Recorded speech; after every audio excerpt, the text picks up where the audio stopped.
매일 아침 꼭 챙겨야 할 뉴스 딱 3개만 골라서 깊게 들여다봅니다. 뉴스 세계 시간인데요. 오마이뉴스의 곽우신 기자 모셨습니다. 어서 오세요. 네, 안녕하세요. 그리고 박지훈 변호사 모셨습니다. 어서 오세요. 안녕하세요. 네, 이상빈님이 집중 시선 집중하자. 집중 화이팅. 이런 댓글을 달아주셨는데요. 유튜브로 진행이 되고 있습니다. 유튜브에서 저희와 함께해 주시고요. 자, 첫 번째 뉴스 가보죠. 네, 정부가 현행 수도권 사회적 거리두기 2.5단계, 비수도권 2단계 방침을 설 연휴까지 유지하기로 했습니다. 정세균 국무총리는 이제 정부가 현재 사회적 거리두기 단계와 방역 기준을 설 연휴가 끝날 때까지 2주간 그대로 연장하고자 한다라고 밝혔는데요. 본래 이제 3차 대유행이 점차 안정세를 찾으면서 정부는 이 사회적 거리두기 지침을 일부 완화하는 방향을 적극 검토하고 있었지만 아시는 것처럼 이제 IM 선교회발 집단 감염을 시작으로 산발적인 감염이 계속되고 있기 때문에 사실상 이를 철회한 것으로 보입니다. 이번 설 연휴에는 직계 가족이라도 거주지가 다르면 5인 이상 모임이 불가합니다. 과태료 10만 원이 부과될 수 있는데요. 다만 실내 체육시설의 경우 샤워실 이용이 가능해졌고요. 공연장과 영화관의 경우 동반자와 함께 앉을 수 있게 하는 등 세부 지침이 조금 바뀌었습니다. 겨울 스포츠 업종의 경우에도 한시적으로 오후 9시 이후에도 영업이 가능해졌는데요. 하지만 영업시간 제한 완화 등을 기대했던 대부분의 자영업자, 소상공인들은 어려움을 여전히 토로를 하고 있습니다. 정세균 총리는 이제 향후 회사별 백신 공급량과 일정에 대해서 밝히면서 거리두기 적극 동참을 호소했습니다. 네, 이제 가장 눈길을 끄는 게 직계 가족이라도 거주지가 다르면 5명 이상 모임을 불가한다. 설날을 못 합니다. 그러니까 쉽게 말하면 이제 차례는 못 지낸다. 뭐 이렇게 보면 되는 거죠. 저도 마찬가지로 저도 대구에 이제 원래 가는데 네. 지난번부터 계속 못 가고 있는데 이번에도 그냥 안 가는 게 가면 위반이 됩니다. 그러니까요. 위반이 되도록 딱 돼 있어요. 그러니까요. 예. 물론 뭐 이제 4명이면은 뭐 네. 되지만 뭐 이런 경우 거의 없다고 봐야 4명 될 없겠죠. 거고요. 더 무조건 이상이니까요. 네, 그럼 이제 차례도 랜선 차례가 되는 건가요? 그러니까 아마 그래 하려고 합니다. 저희는. 진짜로? 그 뭐 완전 뭐 램선으로 못 하겠지만 네. 좀 통화를 하면서 네. 뭐 좀 뭐 아, 대구에서는 할 거니까 어차피 부모님이 그 랜선에 익숙하십니까? 뭐 틀 수는 있습니다. 그래요? 네. 그래라도 좀 하는 게 아이들한테 좋고 뭐 그러려고 생각 중입니다. 그렇죠. 예. 아무튼 고육지책인데요, 그죠? IM 선교회발 집단 감염 되면서 또 광주에서 또 교회에서도 또 집단 감염이 고민 되게 많이 했을까 방역 당국에서는 이거를 그러니까요. 사실은 뭐 방역도 중요하지만 경제적인 부분도 상당히 중요한 부분이거든요. 지금 소상공인이 진짜 죽겠다 다들 뭐 완전 목이 완전 이까지 차 올라오는 상황이기도 하고 네. 그렇지만 그럼에도 불구하고 지금 상황이 이것을 풀기에는 조금 부담스러웠던 것 같아요.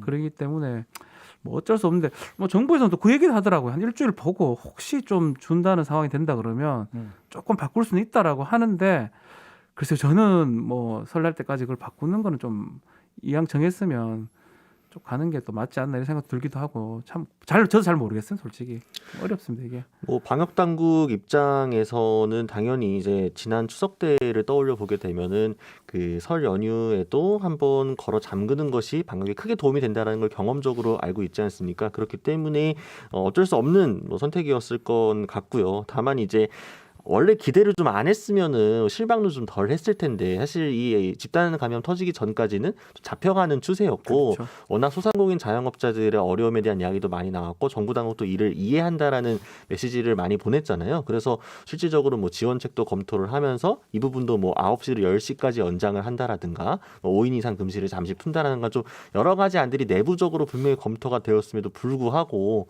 상황상 이제 만약에 그런 식으로 풀리게 되면은 걷잡을 수 없게 번질 가능성이 높기 때문에 한 번도 이렇게 된 것 같습니다. 그래서 아마 자영업자 소상공인 분들 같은 경우에는 그 기대감이 배신당한 느낌 때문에 더 지금 괴롭고 좌절감이 크실 것 같은데 좀 정부 당국에서도 여러모로 좀 어려울 것 같습니다. 딜레마가. 그러니까요. 이제 설 연휴만 좀 잘 무사히 넘기면 네. 뭐 이제 당연히 이런 말씀을 드려야 되는데 또 참 그런 말씀 드리기도 뭐한 게 계속 그래서 왔잖아요. 어디서 불쑥 또 뭐가 그러니까요. 터질지를 모르니까요. IM 선교회발 집단 감염이 있을지 IM 선교회라는 게 있는지도 몰랐는데 네. 그렇죠? 어디서 뭐가 터질지를 어떻게 알겠습니까? 근데 그나마 좀 반가운 거 실내 체육시설 샤워실을 또 이용할 수 있다라. 그나마 반가운 거. 어제 문자가 왔더라고요. 네, 쓰시라고? 저도 헬스장을 이용을 하고 있는데 네. 샤워를 못했거든요. 네네. 그럼 운동 끝나고 정말 찝찝해요. 근데 이제 한 칸 건너 샤워는 가능하다. 네. 그게 이제 안내 문자가 왔더라고요. 그건 좀 반갑네. 공연장 등도 좀 일부 조정이 되면서 이게 네. 오랫동안 문 닫았던 공연 몇 개들은 이제 일부나마 재개할 수 있는 상황이 된 것 같습니다. 그래서 그 부분도 문화예술계도 조금 이제 워낙 그게 요구가 컸으니까요.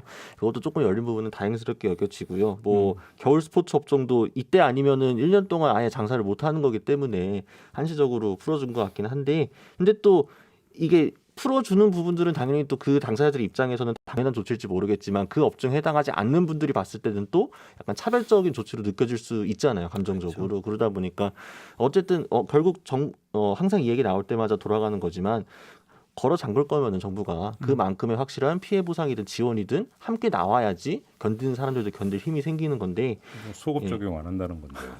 네. 이해를 못하겠어요. 쉽지 않아요.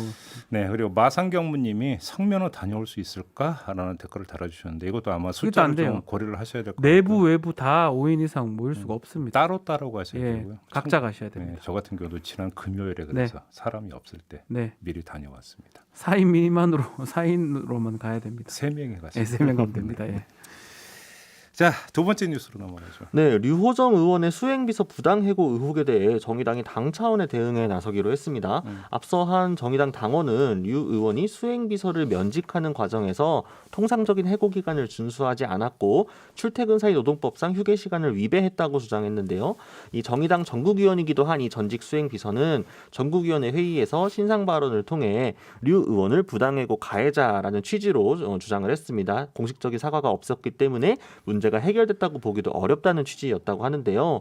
이 최초의 의혹 제기 이후 류 의원 측은 이 입장문을 내고 절차상 실수가 있었지만 오해를 풀었고 오해는 풀었지만 그래서 함께 일하기는 어려웠고 그래서 끝까지 함께하지 못해 죄송한 마음이라면서 이 입장문은 전 비서와 상의해 작성했다. 더 자세한 언급을 원하지 않는다라고 밝힌 바 있습니다.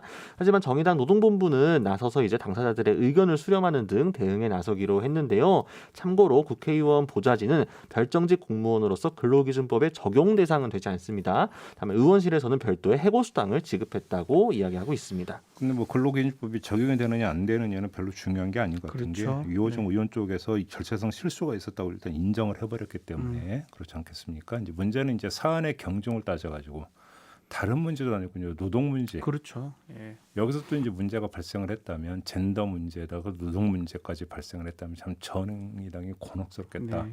뭐 이 이야기를 안 할 수가 없네요. 그렇죠. 젠더 문제도 뭐 최근에 있었던 사건이고요. 노동까지 이렇게 얘기가 되니까 뭐 이건 법의 문제는 아닌 것 같아요. 뭐 법이 중요한 게 아니고 뭐 예컨대 30일 정도를 두고 해고를 하도록 된 건 어쩌면 기본적인 부분이거든요. 5인 이상 뭐 사업장만 적용하는 게 아니고 네. 대다수 그거를 준수를 하려고 하죠. 근로기준법 적용률을 떠나서 더더군다나 노동을 중요시하고 있는 정의당에서 네. 이것을 못 지켰다고 이 또 문제화됐던 게 더 문제고 뭐 유호정 의원도 본인도 인정했기 때문에 그 부분 때문에 앞으로도 조금 더 문제가 되지 않을까 생각이 듭니다. 이 부분은. 뭐 이제 정의당 측에서 이제 어떤 식으로 그 조사 결과가 나올지는 잘 모르겠습니다만, 그러니까 방금 말씀해주신 것처럼 국회의원 보좌진들이 노동법의 보호를 받지 못하는 이들이라고 하더라도 그에 준해서 통상적으로 지켜줘야 하는 것이 그렇죠. 응당 당연한 거겠죠. 그러니까 물론 여러 가지 점에서 조금 의아하긴 합니다. 애초에 좀 수행비서직을 수행하기 좀 어려운 분은 아니었나, 상황상 이제 뭐 새 아이의 어머니였다고 하니까요. 그런 상황에서 뭐 이제 수행비서의 업무 특성상 당연히 출퇴근 시간이 일정하지 않을 수밖에 없고 의원 일정을 따라다녀야 되는 상황에서 그게 어떻게 조율될 수 있었는지 애초부터 배려를 잘 못했다는 생각이 들고, 그리고 어쨌든 그 상황을 염두에 두고 그 직을 맡겼다라고 한다면 뭐 해고 물론 면직을 하더라도 그에 앞서 충분한 기간을 보장을 해준다라든가 그 상황에서 조율이 전혀 안 됐다라는 거잖아요. 특히나 지금 입장문이 29일에 나왔습니다. 29일에 나온 입장문에서는 오해를 풀었다. 그리고 당사자가 더 자세한 언급을 원하지 않는다라 이야기를 했지만 정작 그 당사자가 전국위원회에서 이야기하고는 그 다음이거든요. 그럼 애초에 입장문 자체도 사실은 제대로 조율이 안 되었던 거 아닌가, 당사자하고. 그러니까 이거는 이제 노동에 관련된 문제로서도 봤을 때도 중요한 거고, 애초에 류 의원 측에서 본인들과 같이 했던 인사에 대해서 제대로 정리를 전혀 못하고 있다. 예, 과연 이 의원실을 어쨌든 책임지는 국회의원으로서 조금 태도적인 문제를 볼 수 있지 않을까. 특히나 본인이 국회에 입문하게 된 이 금배지를 달게 된 과정에서도 본인이 그 노동운동, 그 노동조합 활동하면서 부당해고에 대한 맞서가지고 이슈가 됐던 거잖아요. 더더욱 당사자성이 중요한 거기 때문에 잘 봐야 될 것 같습니다. 국회의원 비서진이 파리 목숨이라는 것은 세상에 다 아는 얘기죠. 그렇죠. 뭐 국정감사 끝나고 한 건 못하고 이러면 그냥 뭐 자르고 이런 경우 많다라는 얘기는 참 그래서 많이 별정직이라는 얘기도 있었습니다만. 쓰고요. 예. 그렇죠. 근데 정의당은 아니다. 예. 또 아니어야 된다 이런 얘기를 좀 많이 해왔던 네, 거 아니겠습니까? 네, 맞습니다. 그잖아요. 그 어떤 의원 심기나 뭐 어떤 그 뭐 즉흥적인 어떤 판단에 따라서 뭐 자르고 말고 할 그런 성질의 문제가 아니다. 노동 그렇죠. 문제라고 하는 네. 게. 그 정의당이 이제 정체성을 규정한 어떤 주된 어떤 줄기 가운데 하나였던 건데 이 문제가 불거진 것이기 때문에 결국은 당 차원에서 이제 어떻게 조치를 내릴 것인가 이게 더 중요한 문제인 것 같아요. 그렇죠. 그러니까 당이 어떻게 하냐에 따라서 그래도 좀 뭔가 이 부분에 대해서 좀 덜 얘기가 나올 수 있고 만약에 그냥 묻혀진거나 좀 의원의 어떤 시각에서만 답이 나온다 그러면 또 다른 문제가 야기될 여지가 아주 큽니다. 누구 말대로 아무튼 정의당은 지금 돌아가는 상황이 밑바닥에서부터 다시 시작을 해야 되는 네, 그런 큰일 상황이 났습니다. 되고 있는 예. 것만은 좀 분명한 사실인 것 같습니다. 자 마지막 뉴스로 넘어가죠. 네, 인천 시내의 구청 및 군청들이 최대 마리당 50만 원까지 들게 포상금을 걸었습니다. 사람들이 유기한 개들이 무리를 지어 다니면서 가축을 물어 죽이는 등의 사고가 잇따랐기 때문인데요. 주민들의 안전이 우려되어서 인천시는 전문 업체들의 일을 맡겨 약 200마리의 들개를 포획했다고 합니다. 당초 100여 마리 정도 계획을 했던 거에 비해서 초과 달성된 건데요. 성견의 경우 마리당 50만 원, 자견의 경우에는 마리당 20만에서 30만 원 가량의 포상금을 지급했다고 합니다. 이 들개의 위협을 느끼고 있는 다수 주민들은 이에 대해 찬성을 보이고 있지만 또 전문 업체들 간 경쟁이 심화되면서 우려를 표하는 주민도 일부 있습니다. 위협적이지 않거나 매우 어린 개체들까지 무분별하게 포획이 되고 있다는 건데요. 그래서 행정당국에서는 정반대 방향의 민원이 동시에 들어오고 있어서 난감해하고 있다는 후문입니다. 저는 이 뉴스 보면서 일단 좀 이해가 안 되고 좀 꼭 알고 싶은 게 성견은 마리당 50만 원, 자견은 마리당 30만 원이라고 했잖아요. 네. 성견과 자견이 그렇게 확연히 구분이 되나요? 예를 들어서 조그만 말 그대로 강아지. 예. 강아지라고 한다면 구분이 되겠죠. 근데 그런 강아지까지 죽여야 되냐라는 문제가 그러면 그렇죠. 여기에 이제 그 제기가 되는 거고 그게 아니라 이 요즘은 댕댕이라고 부르대요. 네. 뭐, 댕댕이는 몇 달만 지나도 그 성견자견이 구분이 안 되잖아요. 예, 안 됩니다. 그잖아요. 네. 그러면 이야기는 요만한 꼬물꼬물한 맞아요. 지금 강아지까지 그러니까 그 해도 된다는 이야기가 되는데 대다수 성견인 거고요. 자견이라는 거 우리가 봐도 누가 봐도 위해를 가하기 좀 어려운 그런 개를 말하는 것 같아요. 아니 차라리 이제 그런 그 강아지들은 포획을 해가지고 아니 그러니까요. 보호해 넘긴듯 이래야 되는 거 아니에요? 이거 왜 이런 일이 생겼습니까? 우리가 유기했기 때문에 유기견들이 그 교배를 해가지고 뭐 낳고 이러다 보니까 생긴 자견 성견들이거든요. 네. 우리 책임들이 있는 거잖아요. 뭐 지금 당장 해를 끼치기 때문에 성견들이야 뭐 그렇게 한다는 건 일부 이해한다 손 치더라도 새끼들은 사실은 아직까지는 돌아올 수 있는 길도 있는 거고 우리가 포획을 하든 어떻게 하든 다시 이렇게 동물센터라든지 그 가능하거든요. 야. 굳이 이걸 포획해서 돈 받고 해야 되냐? 이거 그러니까 이제 동물보호센터에서 그러니까 포획을 해서 동물보호센터로 옮긴다고 하더라도 아시는 것처럼 정해진 이제 짧은 기간이 네. 지나고 나면은 모두 안락사 조치를 맞아요. 취하고 있다는 걸 아실 겁니다. 그러니까 그 짧은 기간 사이에 입양이 되지 않으면은 사실상 이제 죽음이 정해져 있는데 그 입양이 원활하지도 않고 특히나 이제 포획된 들개라고 하게 되면은 쉽사리 이제 입양을 결심하기도 그러니까 쉬운 결정은 무섭겠죠. 아니겠죠. 근데 전문가들은 사실은 들개라고 하더라도 들개화 됐다 하더라도 적절한 조치가 있으면 얼마든지 반려견으로 돌아올 수 있다는 이야기도 하고 있습니다. 또 일단 들개는 법적으로 유해 야생동물로 지정된 건 아니기 때문에 그렇죠. 근데 또 당연히 지금 구나 군 입장에서는 당장에 지금 위협이 되고 주민들의 안전이 우려되는 상황에서 어떤 조치가 필요한 건 맞겠죠. 근데 참 여러모로 이 개들이 이렇게까지 된 건 방금 변호사님 잘 지적해 주신 것처럼 인간이 우리 유기하고 잘못이잖아요, 인간이 버렸기 사실은. 때문에 이렇게 된 건데 그 개들을 다시 잡아다가 죽음으로 몰아넣고 있다라는 것도 좀 차원에서 검토하고 돌아봐야 될 일을 아닌가. 예를 들면 길고양이라고 하면은 중성화 사업 등을 통해 가지고 좀 이렇게 적절하게 조율을 찾는 과정들이 있잖아요. 이 부분도 여러 고민이 좀 같이 진행됐으면 좋겠습니다. 그러니까요. 근데 문제는 이제 행정력이 미치지 못하니까 네. 결국 포상금을 건다 또 이렇게도 접근할 수 있는 문제거든요. 네. 그러니까 들깨를 쫓아다니면서 행정력을 동원해서 쫓아다니면서 해서 뭐를 한다? 그러니까 이른바 이제 거기서 이제 투입 대비 산출. 네. 아마 행정 당국 입장에서는 당연히 또 그런 것들을 생각을 했겠죠. 돈이 더 적다고 비용이 적다고 생각한 것 같아요. 그러니까 참 어려운 문제인 건 맞을 것 같아요. 저 같은 경우는 어릴 때 이제 시골에 살 때 이제 뭐 들깨를 직접 경험한 적이 있었어요. 네, 특히 무서워요. 이제 저희 동네 같은 이제 군부대가 쓰는 군견 출신 들깨. 진짜 무섭습니다. 예. 사실은 무섭습니다. 가출한 군견이 들깨가 돼서 동네를 휘젓고 다니는데 예. 좀 사실 무서워요. 그다음에 그 위해를 많이 끼치기도 그렇죠. 하고 예. 저는 그런 점에서 한편으로는 이해가 되는 부분들도 분명히 있어요.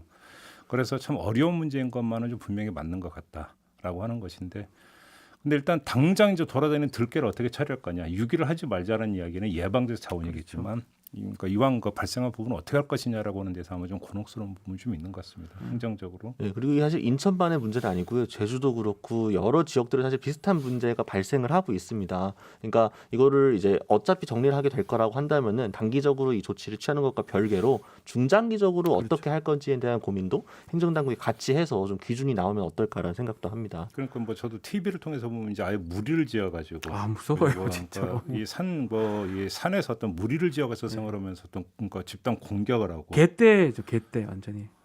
그렇죠 예, 말 예. 그대로 개 개떼가 때문에. 되는 그렇죠. 네.